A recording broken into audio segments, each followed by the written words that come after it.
بسم اللہ الرحمن الرحیم۔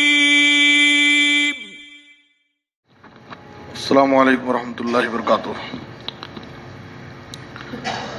بسم اللہ الرحمن الرحیم۔ عن انس رضی اللہ تعالی عنہ قال قال رسول اللہ صلی اللہ علیہ وسلم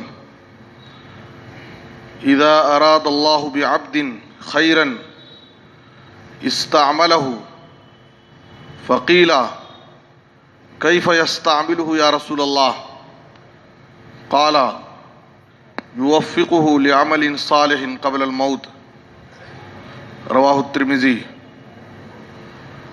محترم حضرات،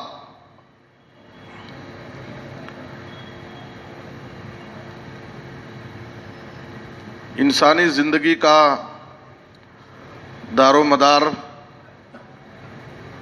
اس کے خاتمے پر ہے۔ آپ صلی اللہ علیہ وسلم نے فرمایا صحیح بخاری کی حدیث میں، انما الاعمال بالخواتیم، اعمال کا دار و مدار خاتمے پر ہے۔ جس پر انسان کا خاتمہ ہوتا ہے اسی کے مطابق اس کے ساتھ آخرت میں معاملہ کیا جائے گا۔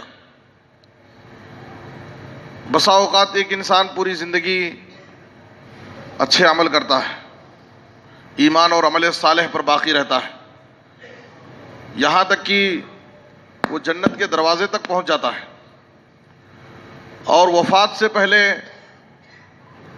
کوئی ایسا کام کر بیٹھتا ہے جس کی وجہ سے وہ حسن خاتمہ سے محروم ہو جاتا ہے، اور وہ جہنم میں چلا جاتا ہے۔ اس کے برخلاف ایک انسان زندگی بھر گناہوں میں، نافرمانیوں میں، بدکاریوں میں گزارا، اور مرنے سے پہلے اللہ تعالیٰ نے اس کو ایمان کی، عمل صالح کی، توبہ کی توفیق دے دیا، اور اسی پر اس کی موت ہو گئی، تو حسن خاتمہ کی دولت اسے مل جاتی ہے۔ تو اس لیے ایک مومن کو ہمیشہ اپنی زندگی میں حسن خاتمہ کی فکر کرنی چاہیے، اور اس کے لیے اللہ رب العالمین سے توفیق مانگنا چاہیے کہ جس طریقے سے ہم اس وقت مومن ہیں، ایمان پر ہیں، اسلام پر ہیں، عمل صالح انجام دیتے ہیں، تو زندگی کی آخری سانس تک بھی اسی پر ہم قائم رہیں۔ اللہ تعالیٰ ہم نے اس کی توفیق عطا فرمائے۔ آپ صلی اللہ علیہ وسلم نے احادیث کے اندر حسن خاتمہ کی بہت ساری علامتیں بیان کی ہیں۔ حسن خاتمہ کی سب سے بڑی علامت یہ ہے کہ آدمی کی موت ایمان پر، توحید پر ہو، اس کی وفات سے پہلے اس کی زبان پر کلمہ جاری ہو، تو یہ حسن خاتمہ کی سب سے واضح علامت ہے۔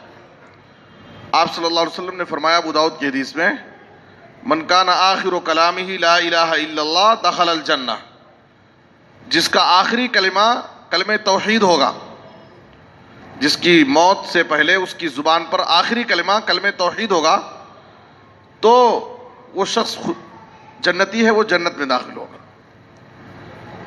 تو حسن خاتمہ کی سب سے بڑی علامت یہ ہے کہ ہماری موت ایمان پر ہو، توحید پر ہو۔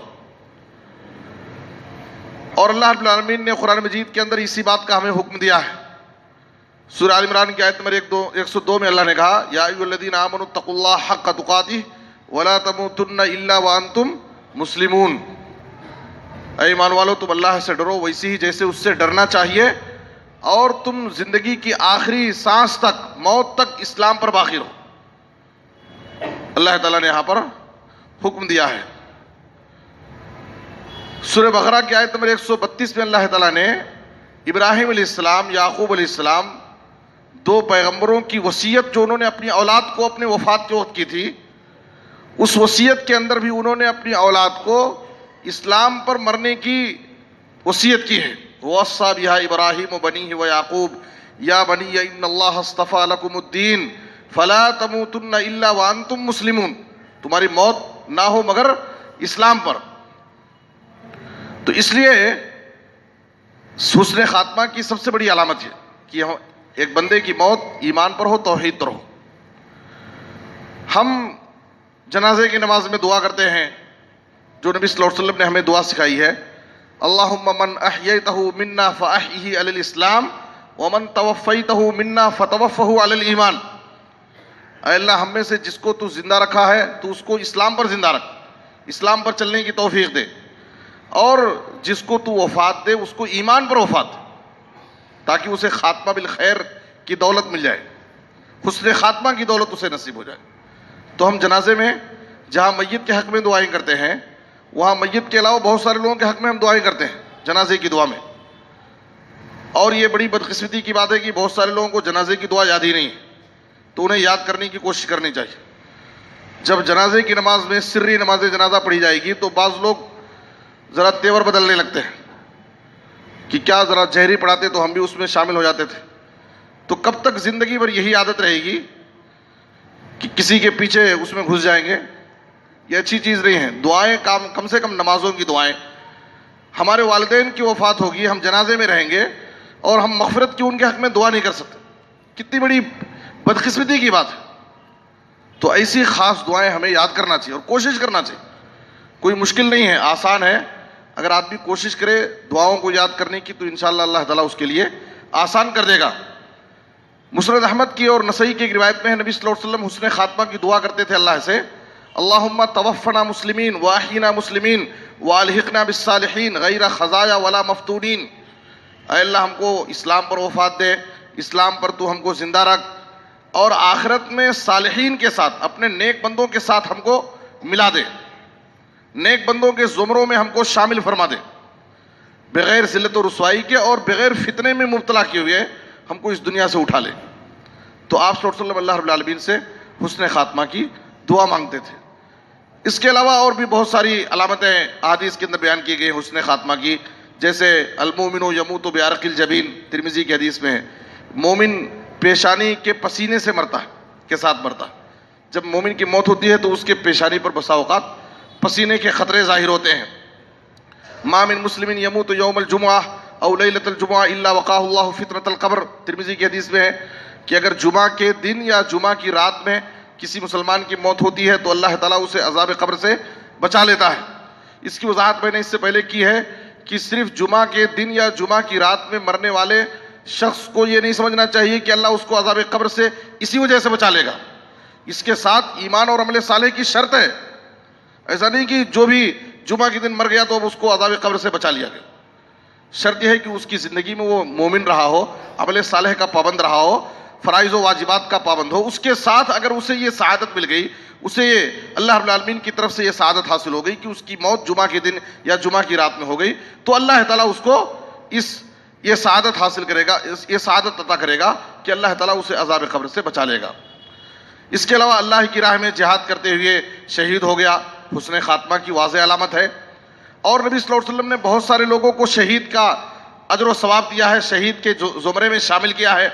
جیسے طاعون کی بیماری میں مرنے والا شہید ہے, پیٹ کی بیماری میں مرنے والا شہید ہے. نبی صلی اللہ علیہ وسلم نے کہا کہ اگر کوئی ڈوبنے سے مر گیا تو وہ شہید ہے. اسی طرح سے دیوار منہدم ہو گئی, دیوار گر گئی, اس کے نیچے کوئی دب گیا, وہ شہید ہے. گھر میں آگ لگ گئی اور اس میں کوئی آدمی مر گیا تو وہ بھی شہید ہے. پسلی کی بیماری میں اگر کوئی شخص مر گیا تو وہ شہید ہے. تو آپ صلی اللہ علیہ وسلم نے کئی لوگوں کو شہیدوں میں شمار کیا ہے. یہ ضروری نہیں ہے کہ اللہ کی راہ میں جہاد کرنے والا جو شہید ہوگا اس کے برابر ان کو ثواب ملے. دونوں کے اجر و ثواب میں فرق ہوگا اور دونوں کے احکام میں بھی فرق بیان کیے گئے. یہاں پر شیخ الاسلام شیخ محمد بن صالح العثیمین رحمہ اللہ کا ایک قول جو بڑا ہی اہم قول ہے حسن خاتمہ کے حوالے سے, کہتے ہیں کہ لیس المقصود من حسن الخاتمہ ان تموت وانت فی المسجد. حسن خاتمہ کا مقصود یہ نہیں ہے. عام طور پر لوگ یہ سمجھتے ہیں کہ اگر حسن خاتمہ صرف یہی ہے کہ کسی کی موت مسجد میں ہو گئی, سجدے کی حالت میں ہو گئی, نماز کی حالت میں ہو گئی, قرآن مجید کی تلاوت کر رہا تھا, تلاوت کرتے ہوئے اس کی موت ہو گئی, مصلی پر تھا, مصلی پر اسی کی موت ہو گئی. تو یہ سب ہے حسن خاتمہ کی واضح بڑی بڑی علامتیں ہیں. یقیناً یہ حسن خاتمہ کی ایک علامت ہے, لیکن کہتے ہیں کہ یہی سب کچھ نہیں ہے, بلکہ ولکن حسن الخاتمہ ان تموت وانت بریء من الشرک وانت بریء من النفاق وانت بریء من کل بدعہ. حسن خاتمہ کی علامت یہ بھی ہے کہ تمہارا خاتمہ اس حال میں ہو کہ تمہاری موت اس حال میں ہو کہ تم دنیا سے اس حال میں جاؤ کہ تم شرک اور اس کے تمام قسموں سے پاک صاف تھے، خالص توحید پر تمہاری موت ہوئی۔ تمہاری موت اس حال میں ہو کہ تم نفاق سے پاک تھے، تمہاری موت اس حال میں ہو کہ ہر قسم کے بدعات و خرافات سے تمہاری زندگی پاک تھی، تمہاری موت اس حال میں ہو کہ تم کتاب و سنت پر عمل کرتے تھے، تمہاری موت اس حال میں ہو کہ تم اللہ اور اس کے رسول کے حقوق ادا کرتے تھے، تمہاری موت اس حال میں ہو کہ تم فرائض و واجبات کے پابند تھے، تمہاری موت اس حال میں ہو کہ تم اپنے ساتھ اپنے مرنے کے بعد لوگوں کا بوجھ اپنے کندھے پر مت لے جاؤ۔ کتنے ایسے لوگ ہیں جو لوگوں کا حق مار لیتے ہیں، لوگوں کا بوجھ اپنے ساتھ لے کر چلے جاتے ہیں، تو یہ نیکیاں ہماری کام آنے والی نہیں ہیں۔ تمہاری موت اس حال میں ہو کہ تمہارا دل بغض و حسد سے، کینہ اور کپٹ سے، ریاکاری سے، شکوک و شبہات سے، شہوات سے پاک صاف ہو تمہارا دل، تب جا کر کے حسن خاتمہ کی دولت ملتی ہے۔ اللہ سے دعا ہے کہ اللہ تعالیٰ ہم سب کو اپنے فضل و کرم سے حسن خاتمہ کی دولت نصیب فرمائے۔ آمین تقبل یا رب العالمین۔ وصلی اللہ علی نبینا محمد و آلہ وصحبہ اجمعین۔